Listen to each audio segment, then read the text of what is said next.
سلطان صلاح الدین ایوبی، جس کا نام سن کر بڑے بڑے بادشاہ کانپ جاتے تھے، بڑے بڑے کمانڈر اور بڑے بڑے جنگجو جب یہ سنتے کہ ہمارا مقابلہ سلطان صلاح الدین ایوبی رحمۃ اللہ علیہ کے ساتھ ہونے والا ہے تو پہلے ہی فتح کی امید کھو بیٹھتے، کیونکہ جس جگہ بھی سلطان صلاح الدین ایوبی رحمۃ اللہ علیہ جاتا وہاں اس کی تلوار کی دھاریں اس کی فتح کا اعلان کرتی۔ سلطان صلاح الدین ایوبی نے اپنی زندگی میں بہت ساری جنگیں لڑی اور بے شمار علاقے فتح کیے، جس میں سلطان صلاح الدین ایوبی رحمۃ اللہ علیہ سب سے بڑی فتح یروشلم یعنی کہ بیت المقدس تھا۔ سلطان صلاح الدین ایوبی کی زندگی بڑی کٹھن گزری اور ہر وقت مشکلات اور جنگوں میں گزری، لیکن سلطان صلاح الدین ایوبی رحمۃ اللہ علیہ نے اپنی زندگی میں انصاف کی حکمرانی آخری سانس تک کی۔ سلطان چاہتا تھا کہ اس کے سلطنت میں کسی کے ساتھ ناانصافی نہ ہو۔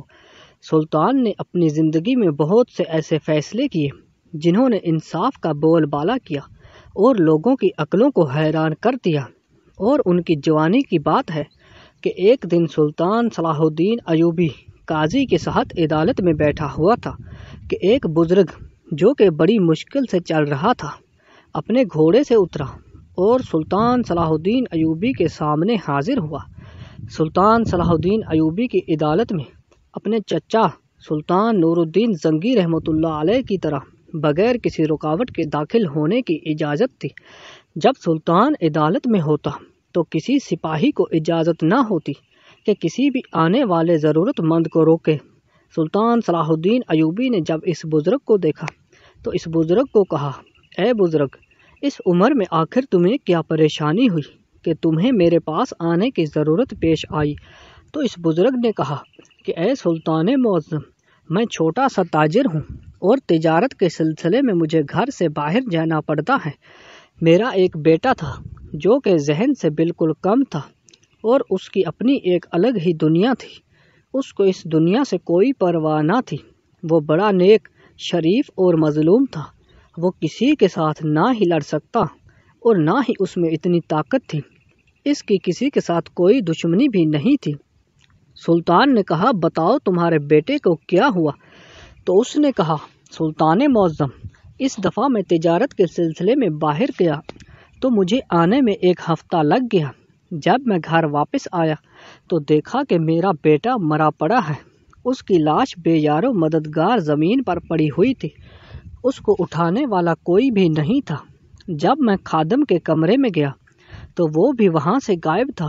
جب میں نوکرانی کے کمرے میں گیا تو وہ بھی وہاں سے بھاگ گئی تھی، اور جب میں گھوڑوں کے استبل میں گیا تو میرا نوکر بھی وہاں سے بھاگ گیا تھا، اور مجھے یقین ہے کہ میرے یہ تینوں ملازم ہی میرے بیٹے کے قاتل ہیں۔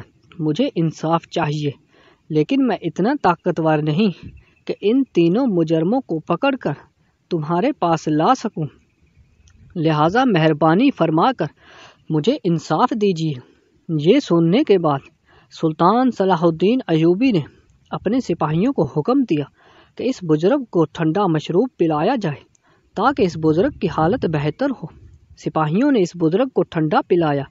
بزرگ کی حالت بہتر ہوئی تو سلطان صلاح الدین ایوبی نے اپنے سپاہیوں کو حکم دیا کہ اور ان تینوں ملازموں کو 1 گھنٹے کے اندر اندر تلاش کر کے لے آؤ۔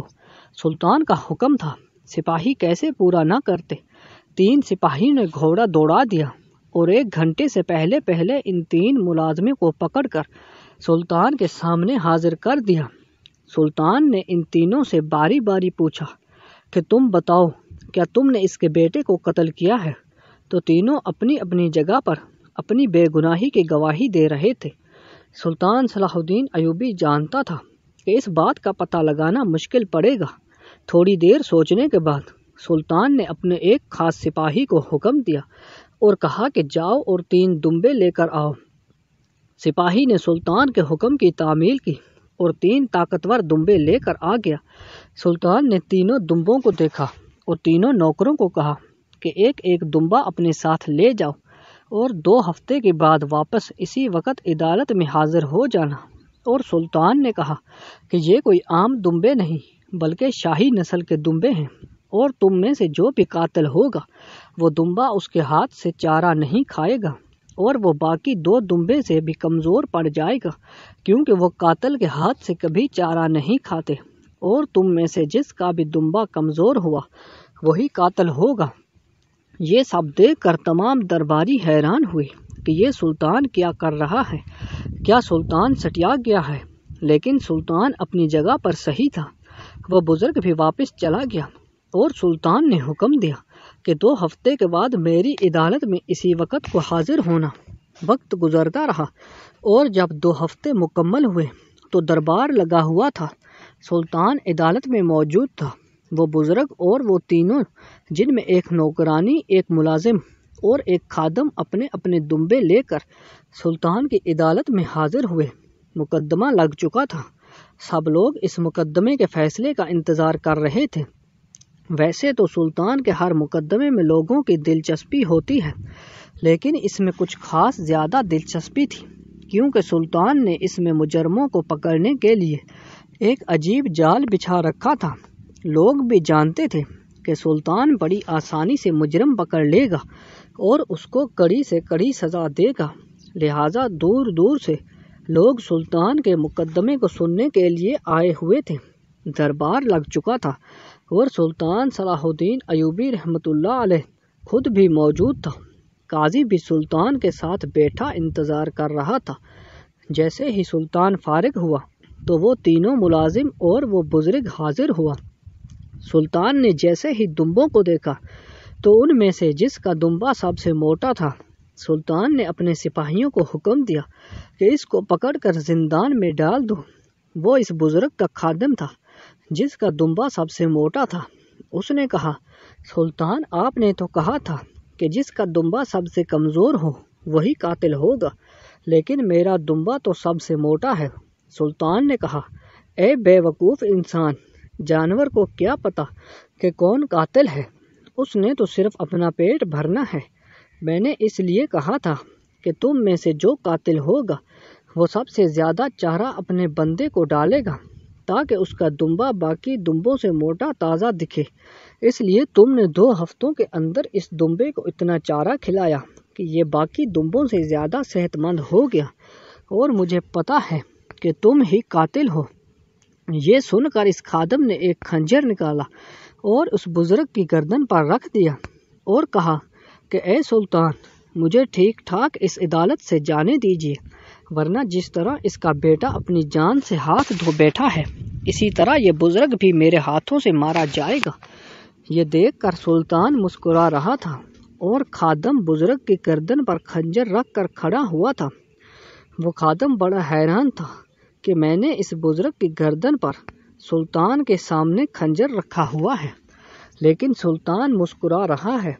اس کے بعد سلطان اس انداز سے اپنی جگہ سے اٹھا کہ سلطان کے خوف سے اس خادم کے ہاتھوں سے خنجر گر گیا اور وہ آ کر سلطان کے قدموں میں پڑ گیا اور اس نے کہا، سلطان مجھے معاف کر دیجیے، میں آپ کا بھی گنہگار ہوں اور اس کے بیٹے کا بھی قاتل ہوں۔ میں بہک گیا تھا۔ میں جوانی سے اس بزرگ کی خدمت کر رہا ہوں، لیکن اس نے میرے ساتھ وفا نہیں کی۔ میری بیٹی بیمار تھی، اس کو علاج کی سخت ضرورت تھی۔ میں نے بزرگ کو کہا تھا کہ مجھے 1 ہفتے کی چھٹی دے دو، میں اپنی بیٹی کا علاج کروانے کے لیے دوسرے شہر کے لیے جانا چاہتا ہوں، لیکن اس نے میری بات کو ایک کان سے سن کر دوسرے کان سے نکال دیا اور میری بیٹی بیماری میں تڑپ رہی ہے۔ میں نے بھی سوچ لیا کہ جب میری بیٹی بیماری میں تڑپے گی تو میں بھی اس بزرگ کے بیٹے کو اس دنیا میں کبھی بھی چین سے نہیں چھوڑوں گا۔ یہ سن کر سلطان صلاح الدین ایوبی نے کہا کہ اے بے وقوف آدمی، تم نے اتنی چھوٹی سی بات پر اس بزرگ کے معصوم اور مظلوم بیٹے کو قتل کر دیا، اور یہ نہیں سوچا کہ آخرت کے دن تو اللہ کے سامنے کیا جواب دے گا۔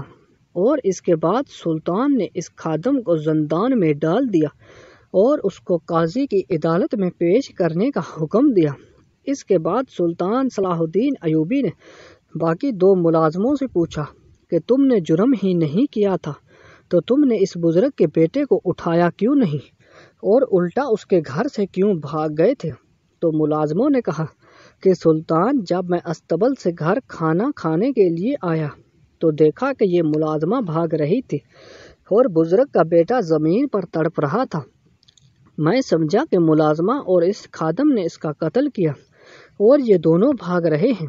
اگر میں یہاں رکا رہا تو قاتل میں ہی ٹھہرایا جاؤں گا، لہٰذا میں اسی وقت اس ڈر سے وہاں سے بھاگ گیا کہیں لینے کے دینے نہ پڑ جائیں، اور اس کے بعد وہ بزرگ سلطان صلاح الدین ایوبی کو دعائیں دیتا ہوا وہاں سے رخصت ہو گیا، اور تمام درباری سلطان کی اس عقل مندی کو دیکھ کر بڑے حیران پریشان ہو گئے۔ اگر آپ کو ہماری یہ ویڈیو اچھی لگی تو لائک اور کمنٹ کر دیجیے اور چینل کو سبسکرائب کرنا مت بھولیے۔ ملتے ہیں نیکسٹ ویڈیو میں، تب تک کے لیے اللہ حافظ۔